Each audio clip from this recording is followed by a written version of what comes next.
Uma criança foi ao templo participar dos trabalhos da escola dominical e a professora deu uma aula muito bem dada sobre o céu. Ela usou com maestria as metáforas e as figuras que estão na Bíblia, principalmente em Apocalipse 21 e 22, a Nova Jerusalém, descrevendo a cidade de Deus, ruas de ouro, e a criança ficou empolgada. Ela chegou em casa e disse para a mãe: mamãe, eu quero morrer. A mãe ficou assustada. Por que, minha filha? Porque eu sempre ouvi dizer que o crente, quando morre, vai para o céu. Mamãe, e a professora hoje disse como é o céu. Eu quero ir logo para lá. Os irmãos perceberam que as crianças têm uma lógica muito forte. Nós adultos, às vezes, não. Mas as crianças têm uma lógica. Se crente, quando morre, vai para o céu, e o seu céu é tão bom, e a criança já percebe que aqui, do lado de cá, nós enfrentamos lutas, problemas. O próprio Jesus disse que no mundo tereis aflições. Não seria melhor, então, quando a gente crê? Jesus disse: quem ouve as minhas palavras e crê naquele que me enviou, tem a vida eterna. Ele não disse terá, tem a vida eterna. Não entra mais em juízo, passou da morte para a vida. Não seria então melhor? Mas, meus irmãos, quando a gente lê a Bíblia, a gente percebe que Deus criou todos nós e cada um de nós com um propósito. A vida é um dom de Deus. Todos nós sabemos disso. Mas a vida também é um projeto de Deus. E ao nos criar, Ele já tinha um projeto para cada um de nós. Ele nos criou com um propósito. O pecado é uma queda. Literalmente a palavra pecado em grego significa errar o alvo. É uma queda.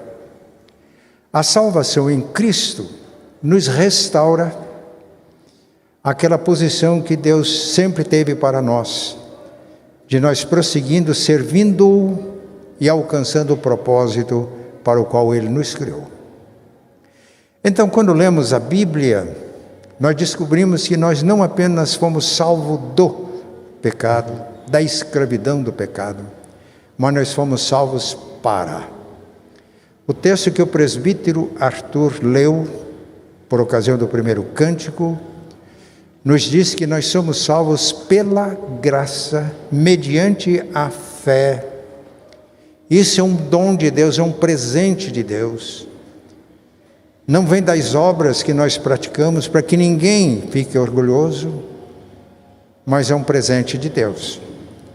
Então nós não somos salvos pelas obras, mas ele leu também o versículo 10, que diz que nós somos obra de arte de Deus, criados em Cristo Jesus para as boas obras. Então este texto mostra que em Cristo nós somos salvos, e somos salvos para servi-lo, somos salvos para cumprir a missão. Então, quando nós somos salvos, nós fomos restaurados àquela posição original, para que Deus possa cumprir os seus propósitos em nós. Hoje, então, nosso tema é identidade e missão do povo de Deus. E o apóstolo Pedro, na primeira carta, capítulo 2, versículos 9 e 10, ele define com muita clareza qual é a identidade e qual é a missão do povo de Deus. 1 Pedro 2, 9 e 10. Vós, porém, sois raça eleita, sacerdócio real, nação santa, povo de propriedade exclusiva de Deus. Esta é a nossa identidade. Raça eleita, sacerdócio real, nação santa, povo de propriedade exclusiva de Deus. Agora vem a missão, a fim de proclamardes as virtudes daquele que vos chamou das trevas para a sua maravilhosa luz. Vós, sim, que antes não erais povo, mas agora sois povo de Deus, que não tinhais alcançado misericórdia, mas agora alcançastes misericórdia. Então, a nossa identidade, o que nós somos, está ligado, inseparavelmente unido à nossa missão. Nós somos o que somos para fazer o que Deus quer que a gente faça. Simples assim. Os irmãos concordam comigo? O que nós fazemos vai determinar aquilo, o que nós somos vai determinar aquilo que fazemos. Missão. O que nós fazemos, missão, vai dar testemunho do que somos. Então, identidade e missão estão ligados, são inseparáveis um do outro. E é preciso a gente entender isso e viver isso na prática. E como o apóstolo Pedro nos ensina nesse texto? Primeiro, somos povo de Deus. Pedro diz: antes vocês não eram povo, mas agora vocês são povo de Deus. Não tinham alcançado misericórdia, mas agora alcançaram misericórdia. Somos povo de Deus. No texto que eu li, o apóstolo Pedro faz referência, ele usa a mesma linguagem de Êxodo 19, 5 e 6, quando Deus faz a aliança com o povo de Israel no Sinai, e a afirmação é essa: vocês são nação santa, sacerdócio de Deus. E Deus fez de Israel uma nação santa, um sacerdócio, para abençoar as nações. Esse é o propósito de Deus. Este propósito ficou claramente estabelecido quando Deus chamou Abraão: sai da tua terra, da tua parentela, vai para a terra que eu te mostrarei. Eu vou te abençoar. Vou fazer de você uma grande nação. E em você e na sua descendência serão abençoadas todas as nações da terra. Este era o propósito da eleição de Israel como povo de Deus. Abençoados para abençoar.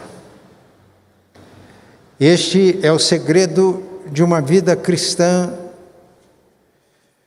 completa, de um cristão feliz. Ele é ricamente abençoado por Deus para que seja uma bênção. Foi o que Deus disse para Abraão: se tu uma bênção. E Abraão é o pai dos crentes. Então, para cada crente, Deus está dizendo: se tu uma bênção, ou seja, você uma bênção. Identidade e missão.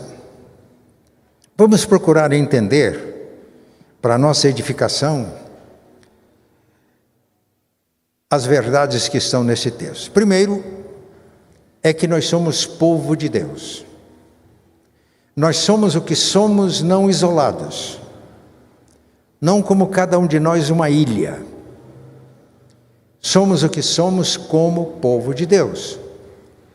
Por isso Pedro usa 4 características da igreja como povo de Deus, da igreja como comunidade de Deus. Eu sempre gosto de usar a expressão comunidade do reino de Deus. Ele usa alguns substantivos coletivos: raça ou geração, eleita, escolhida. Geração, raça, qualificada, escolhida, eleita. A segunda marca característica: vocês são, e não está falando individual, nós somos em comunhão, em Cristo, vocês são sacerdócio real. Ou, para usar a linguagem de Êxodo, 19, 5 e 6, reino de sacerdotes. A terceira marca, nação santa. Nação é coletivo, qualificado a santa. E a quarta marca, povo de propriedade exclusiva de Deus. E todas essas marcas apontam para a nossa missão. É o que vamos procurar entender agora. Vamos ficar com essa verdade. Nós somos o que somos pela graça de Deus, já vimos isso no cântico. Nós estamos sendo o que somos pela graça de Deus.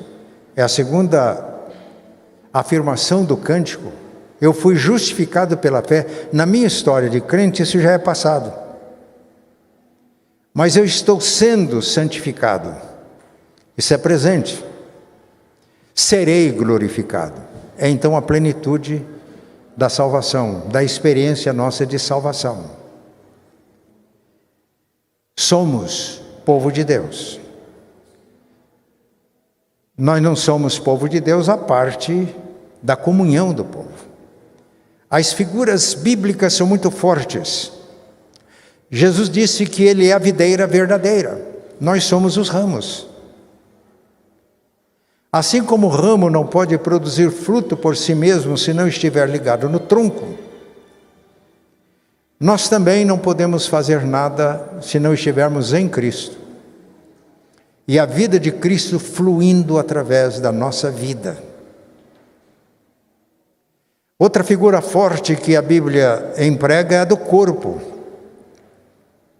O corpo de Cristo é uma figura usada pelo apóstolo Paulo. Cristo é a cabeça. Os irmãos já perceberam que é da cabeça que emanam todas as ordens para os órgãos do corpo. O que eu estou fazendo aqui, falando, gesticulando, as ordens partem da cabeça. Cristo é a cabeça. Nós somos os membros. E Paulo diz que o corpo tem muitos membros.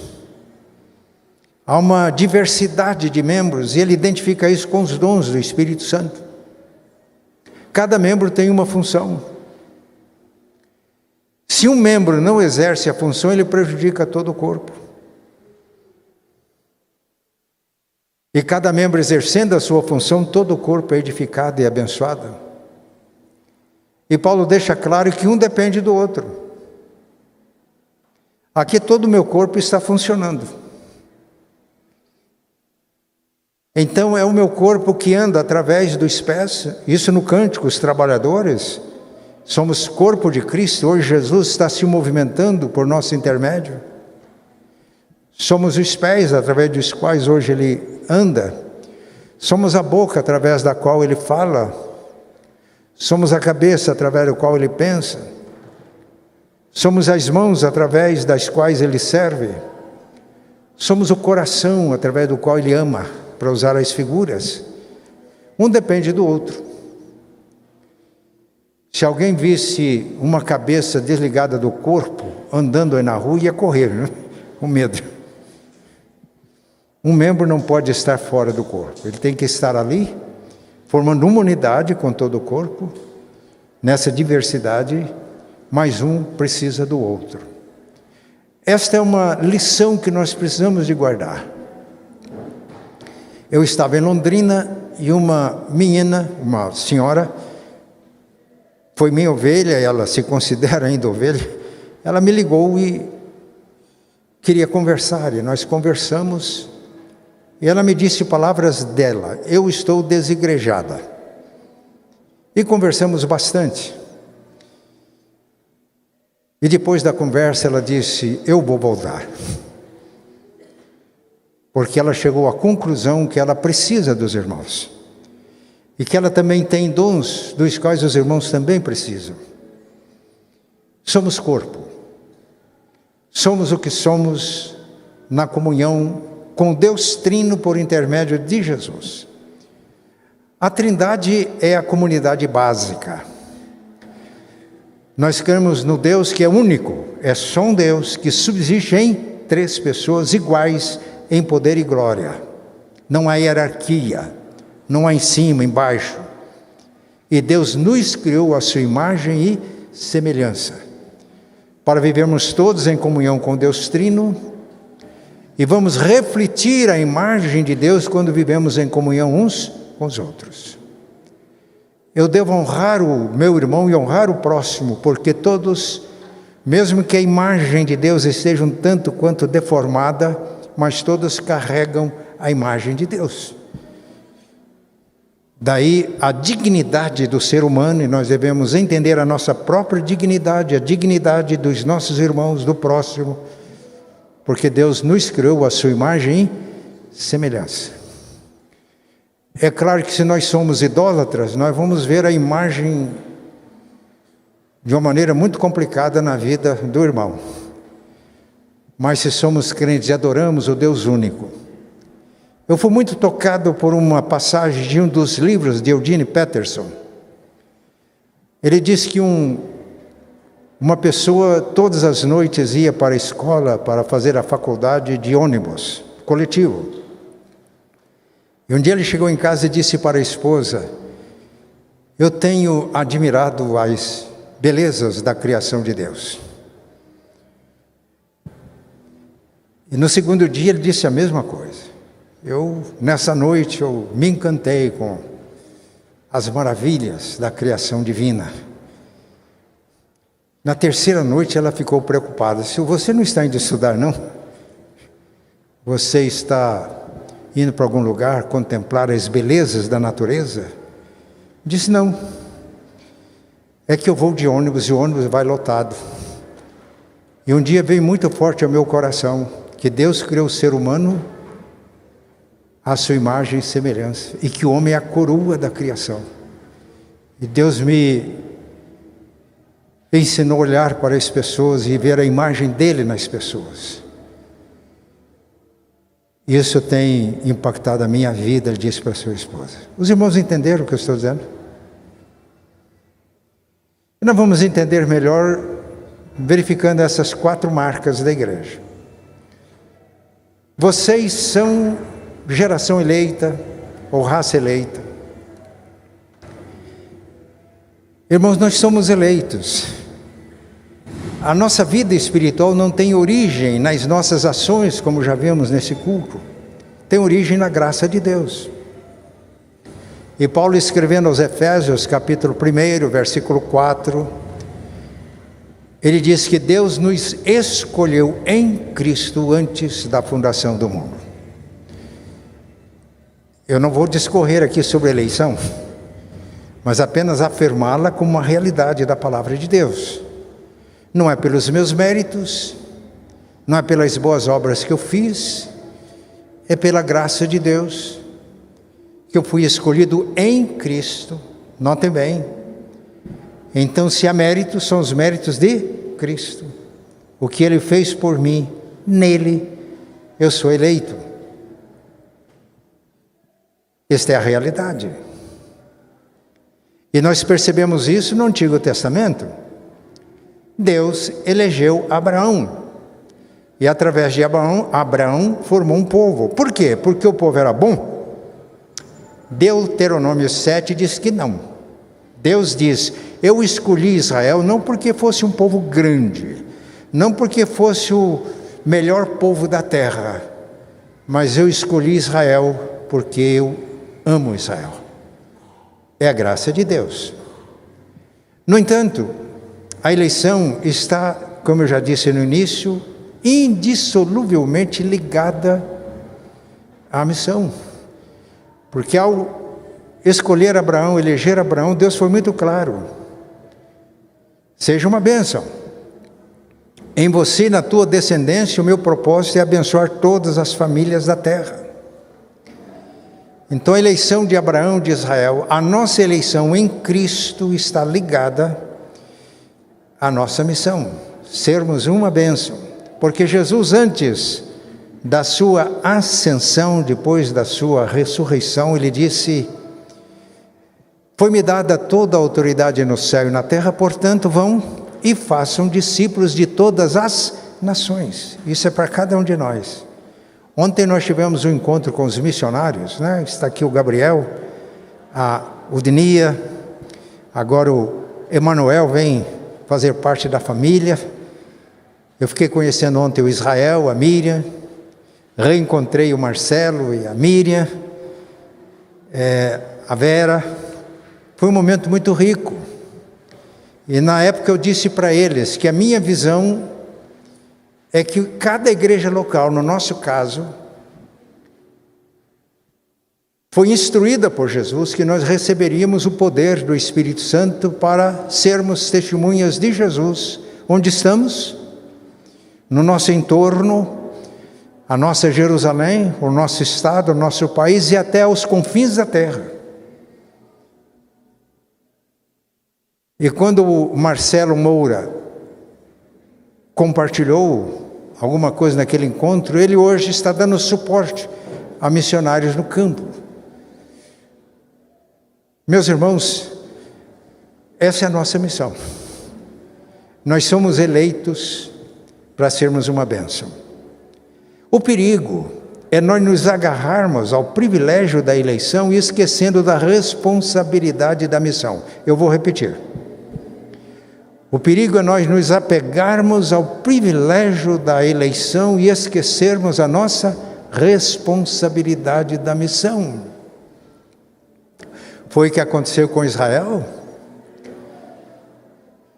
E com o tempo, muitos israelitas, descendentes físicos de Abraão, começaram a sentir-se melhor que outros povos, porque é um povo abençoado por Deus.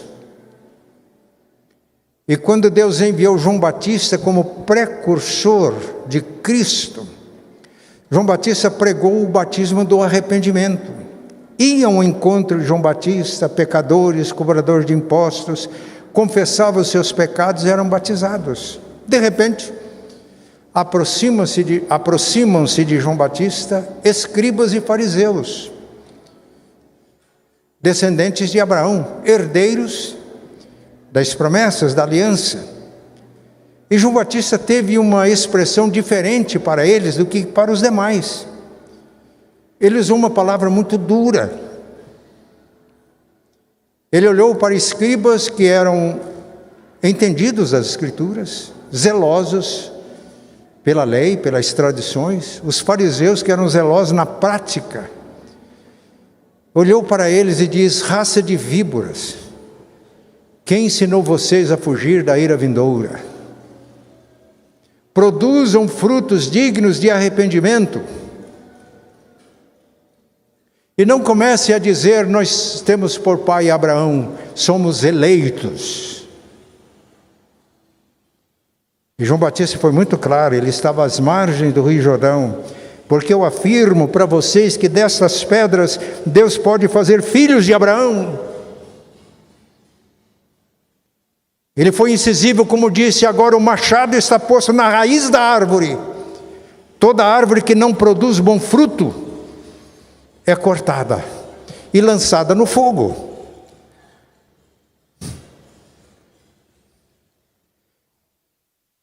Eles se apegavam ao privilégio da eleição e esqueciam a responsabilidade da missão.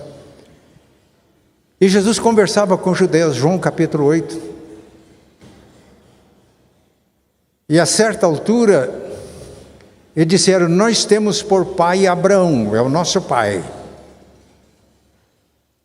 E Jesus disse uma palavra muito firme também: se vocês fossem filhos de Abraão, participando da eleição em Abraão, vocês fariam as obras de Abraão.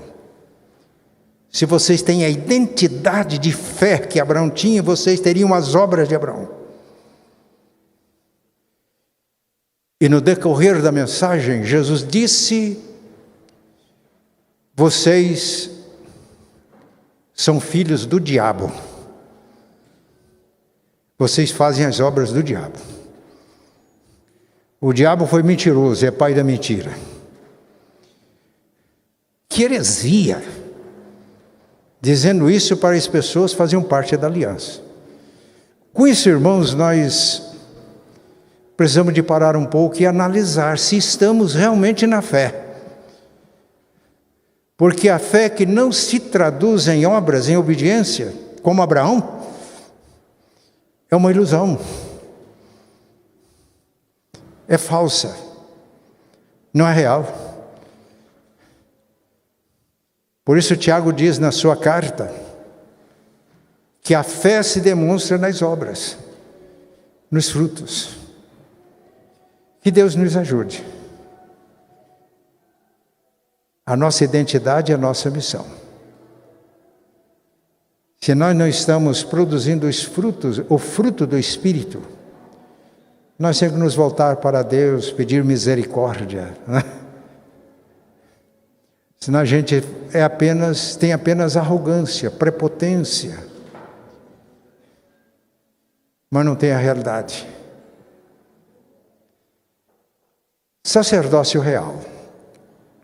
Deus instituiu o sacerdócio no Antigo Testamento, e a função do sacerdote era representar o povo diante de Deus, oferecer sacrifícios em nome do povo e interceder. Essa era a função dos sacerdotes. Mas Jesus é o sumo sacerdote. Ele não ofereceu sacrifícios de animais, ele ofereceu a si mesmo. E o sacrifício dele foi perfeito. E por isso ele foi feito uma vez por todas. E o autor da carta aos Hebreus, Hebreus 9, diz que com isso ele obteve para nós uma eterna redenção. E a Bíblia diz que quando ele morreu na cruz, está consumada, está completa a obra, o véu do santuário, que separava o santuário onde ficavam os ministrantes, do Santo dos Santos, onde só o sumo sacerdote entrava uma vez por ano, esse véu foi rasgado. E Hebreus 10 dá uma interpretação para nós que significa que Jesus abriu para todos nós o caminho até a presença do Deus vivo. Nós entramos no Santo dos Santos, pela obra perfeita de Cristo, nosso sacerdote, que ofereceu a si mesmo, uma vez por todas, sacrifício perfeito, obtendo uma eterna redenção. E hoje, não existem mais sacerdotes para nos intermediar diante de Deus. Todos nós somos sacerdotes. Esse é um princípio que a reforma do século XVI descobriu, mas que nem sempre é entendida e praticada. A consciência de que cada um de nós é sacerdote em Cristo. Em Cristo. Chegando-vos para Ele, 1 Pedro 2,4. A pedra que os homens rejeitaram, mas para com Deus eleita e preciosa, também vocês, cada um de vocês, como pedra viva, é edificado um templo espiritual, uma casa espiritual, não uma casa, um templo de material. Para quê? Para ser de sacerdócio santo, todos, a fim de oferecerdes todos sacrifícios espirituais agradáveis a Deus por intermédio de Jesus. Que coisa linda! Somos sacerdócio real em Cristo. Ele é o sacerdote. Damos continuidade ao sacerdócio de Jesus. E o que os sacerdotes do Antigo Testamento, da Antiga Aliança, representavam para o povo de Israel, todos nós, crentes em Cristo, representamos para o mundo. Na década de 90 eu estava enfrentando situações complicadas, difíceis, que me levou a jejum de um dia. O segundo dia. No terceiro dia, eu estava andando pelas ruas de Curitiba, quando me veio à mente de uma maneira muito clara: eu estou exercendo uma função sacerdotal.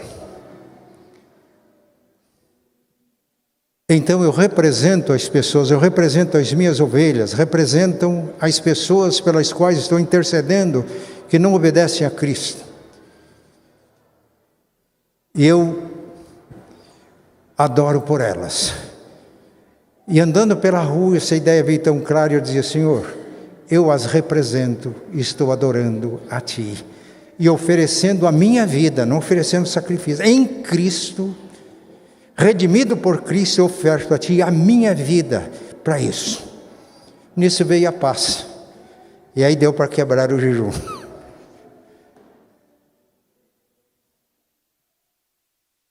Somos para o mundo. Meus irmãos, quando estamos fracos na evangelização, está fraco o nosso exercício de sacerdócio real. Precisamos de buscar a Deus, misericórdia de Deus, porque quando cada crente, cada membro da igreja tem essa consciência, Deus faz maravilhas por nosso intermédio.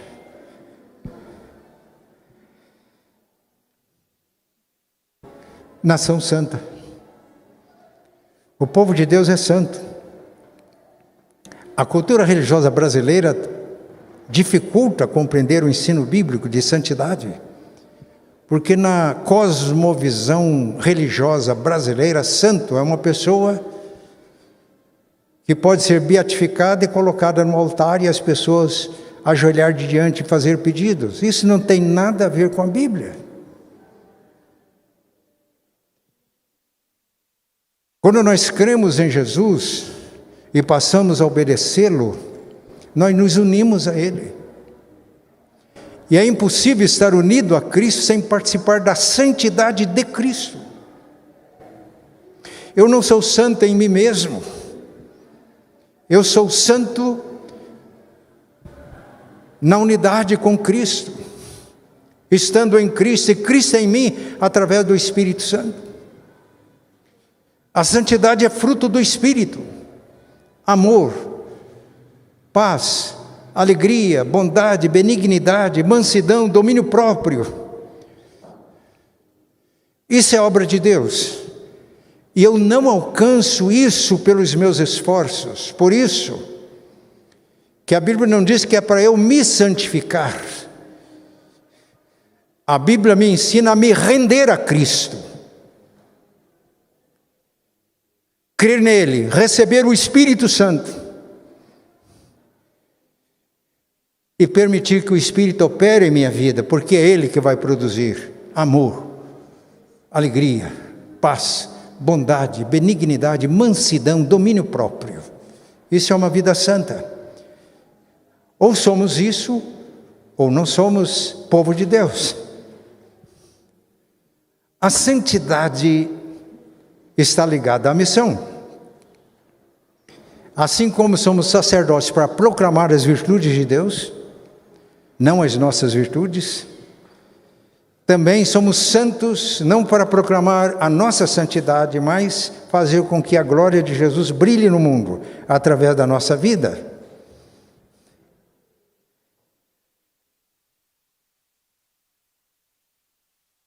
Às vezes nós entendemos que ser santo é fugir do mundo, né? Mas se nós fugirmos do mundo, a gente é infiel à missão. Não existe missão sem presença.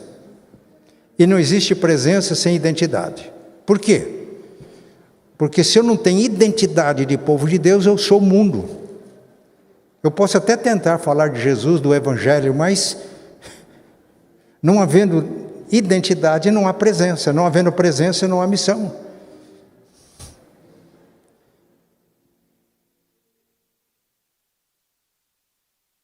Somos sal da terra. O sal é invisível quando ele está na comida.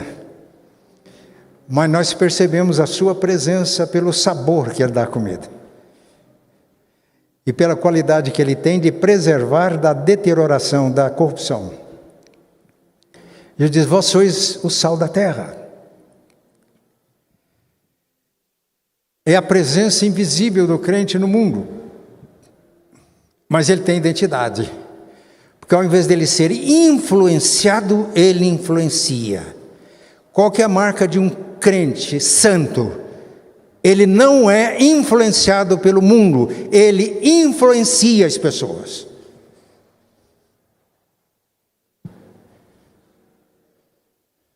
Qual que é o resultado de uma igreja santa numa cidade? Ela não é influenciada pelos valores ou desvalores do mundo. Mas tendo identidade, ela é como o sal, que dá sentido, dá sabor e preserva da corrupção. Mas, se a santidade está falando do caráter do crente como sal, Está falando do seu testemunho. E Jesus foi claro: não se esconde uma lâmpada para colocá-la debaixo de móveis, mas num lugar alto, onde alumia todos que estão na casa.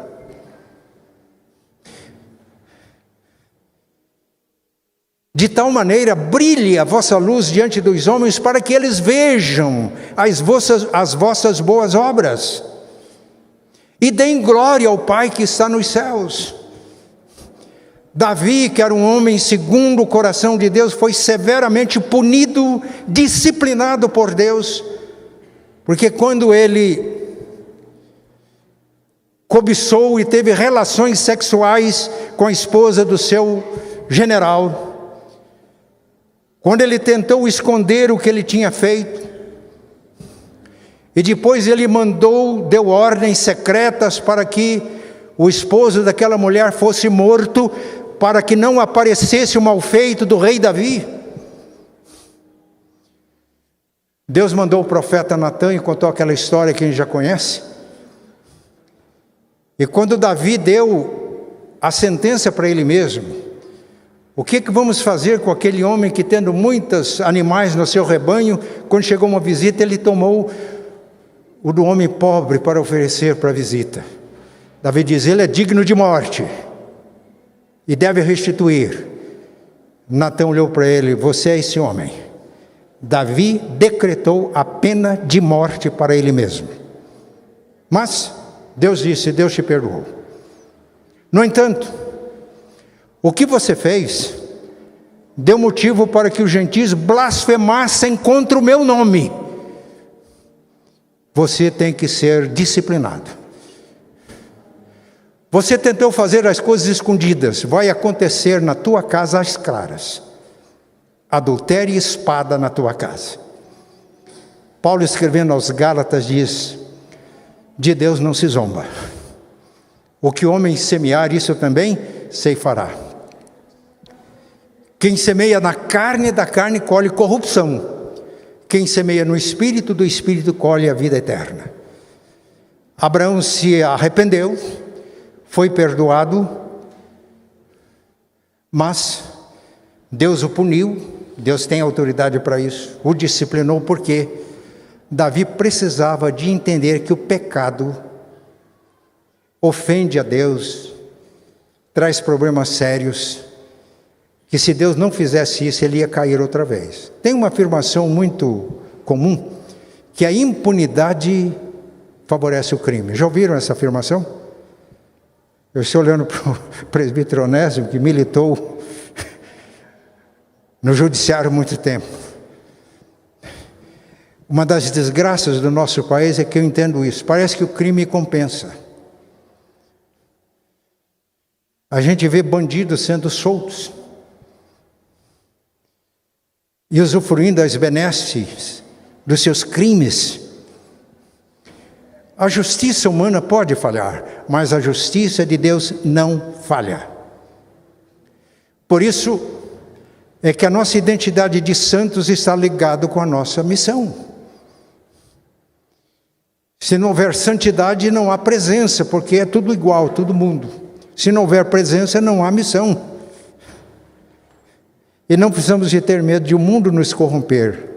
Se temos o selo do Cordeiro, e se porventura, a semelhança de Davi, cometermos alguns deslizes, o crente fiel, quando percebe que algumas coisas que ele está passando é a disciplina de Deus, como Davi, ele não se rebela contra Deus se é crente. Ele se dobra, aceita a disciplina, aceita a graça de Deus. E por isso Deus não mandou riscar os salmos que Davi escreveu antes do pecado da Bíblia. Não mandou riscar os salmos que ele escreveu depois disso. Porque, como nós já vimos hoje, é a graça. E a Bíblia é clara, ele mesmo diz no salmo em que ele expressa o seu arrependimento, Salmo 51. Há um coração quebrantado e contrito, Deus não despreza. Santidade no povo de Deus é coisa séria. E quando se tem consciência de pecado, não racionalize, não justifique. O crente não é infalível, não é perfeito, mas ele é perfectível pela graça de Deus. Ao ter consciência de um pecado, a única atitude digna, séria de um crente é essa: admitir, confessar, abandonar o pecado. Aquele que esconde a sua transgressão jamais prosperará, é o que a Bíblia diz, mas aquele que as confessa e deixa alcançará a misericórdia. Eu ouvi dizer que tem cerca de 30% de evangélicos no Brasil. Eu não acredito, porque com 30% de evangélicos no Brasil, genuinamente discípulos de Jesus, o Brasil não estaria na situação em que ele está. Ao invés de ser influenciado, eu estou percebendo de influenciar que aqueles que professam a fé em Cristo estão sendo influenciados e vivendo igual ao mundo. Por isso, repito, essa marca, essa identidade de santos está ligada à missão. Se não houver, não há missão. Que Deus nos ajude. Davi, o homem segundo o coração de Deus, teve que ouvir de Deus: olha, eu preciso disciplinar você. Você precisa de aprender que você, como crente, não pode dar motivos para que os pagãos blasfemem contra mim.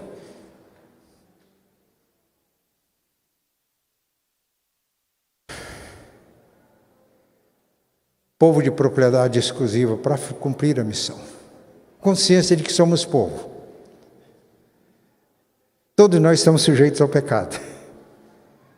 Mas o arrependimento, a confissão, o perdão, a purificação da injustiça está disponível para todos nós em Cristo. E nós não podemos negar a nossa identidade.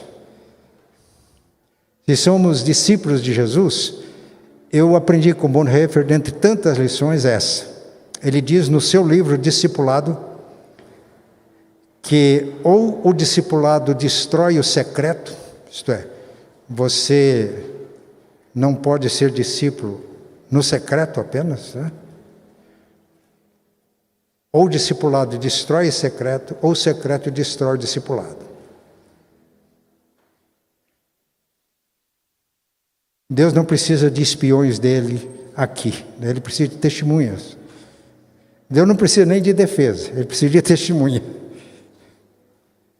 Que Deus nos ajude, que tenhamos consciência de que somos filhos. Isso é um privilégio, é pura graça, mas somos missionários, todos nós somos missionários. Isso é um privilégio extraordinário. Vamos encerrar.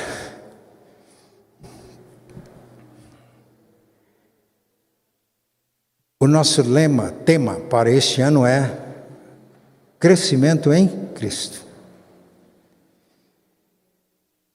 Crescimento em Cristo. E crescer em Cristo, Efésios 4:15, seguindo a verdade e amor, cresçamos em tudo naquele que é a cabeça, Cristo, do qual todo o corpo, e aqui está se referindo a todos nós, bem ajustado, consolidado pelas juntas medulas, segundo a justa cooperação de cada parte, efetua o seu próprio aumento para a edificação de si mesmo em amor. Irmãos, eu não posso crescer a parte do corpo de Cristo da comunhão com os irmãos. Vamos crescer na consciência de que somos povo de Deus pela graça de Deus? Vamos crescer na consciência de que hoje não temos mais sacerdotes, porque cada crente é um sacerdote e pode comparecer diante do trono de Deus para interceder, para oferecer sacrifícios de louvor que agradam a Deus. Vamos entender que cada membro do corpo é santo e que eu não consigo me santificar sozinho. Uma das passagens da Bíblia que eu mais gosto é Tiago 5,16. Confessai, pois, os vossos pecados uns aos outros e orai uns pelos outros para quê? Para serdes curados. Um lugar por excelência fazer isso são nos grupos pequenos. Esse dia alguém na igreja disse: não, eu não quero participar em grupo pequeno porque eu fiquei sabendo de muito pecado de crente que participa de grupo pequeno. Que coisa terrível. Isso deve levar a gente às lágrimas.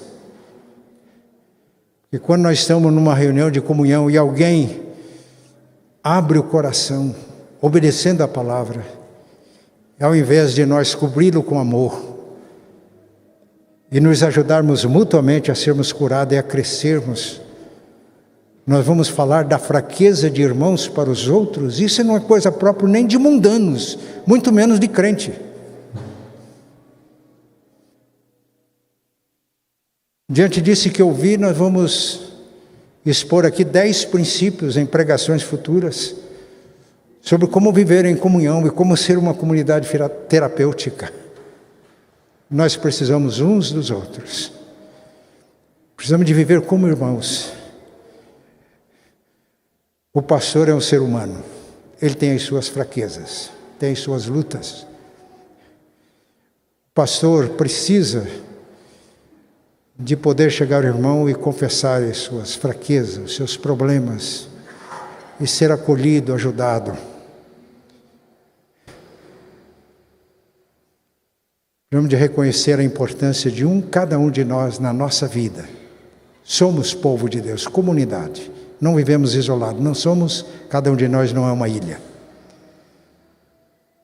Os irmãos querem isso? Eu quero. Eu só estou aqui como pastor por causa dos meus irmãos em Cristo. Houve momentos na minha vida que crentes que não tinham nenhuma função na igreja foram decisivos na minha vida, em ministrar a minha vida. E hoje eu tenho um entusiasmo muito grande à igreja, corpo de Cristo, comunidade do reino, por causa disso.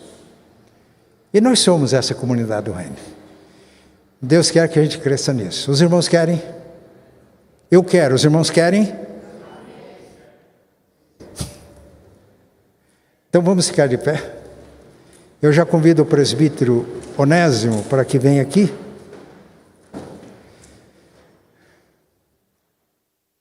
O presbítero Onésimo foi convidado para invocar a bênção após o culto, mas como está presente o pastor Davi, que fez 30 anos de ministério, então vou pedir para que o presbítero Onésimo faça uma oração de gratidão pelos 30 anos, e ore também pelo pastor Gilbian, que está aqui, e que me deu um presente de um livro. Vamos orar também, pastor Gilbian, para que Deus use isso aqui como um ministério, plenitude.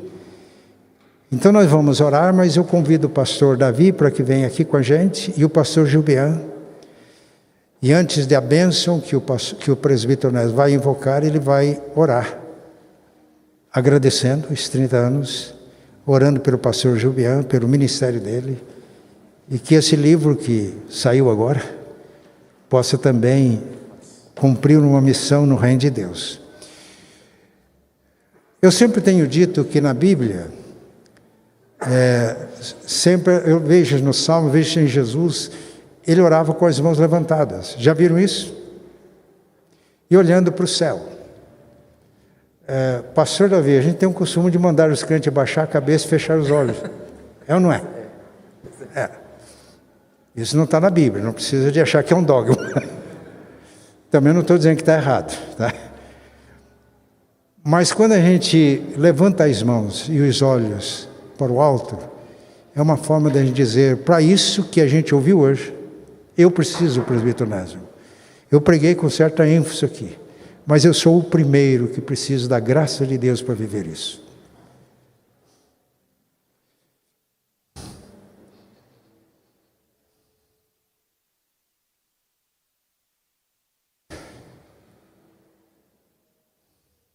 Então vamos levantar as nossas mãos. Pai Santo e bom, nós te damos graças porque somos teu povo. E não somos por causa dos nossos méritos, por causa das nossas boas obras, unicamente pela tua graça. Mas, ó Pai, para que cumpramos a nossa missão, nós precisamos ter a identidade. Povo escolhido, reino de sacerdotes, povo santo, povo que tem consciência que é povo de Deus, para que a gente possa proclamar as tuas virtudes, porque tu nos chamaste das trevas para a tua maravilhosa luz. E agora, Pai, nós queremos dar continuidade a este trabalho. Em nome de Jesus. Amém.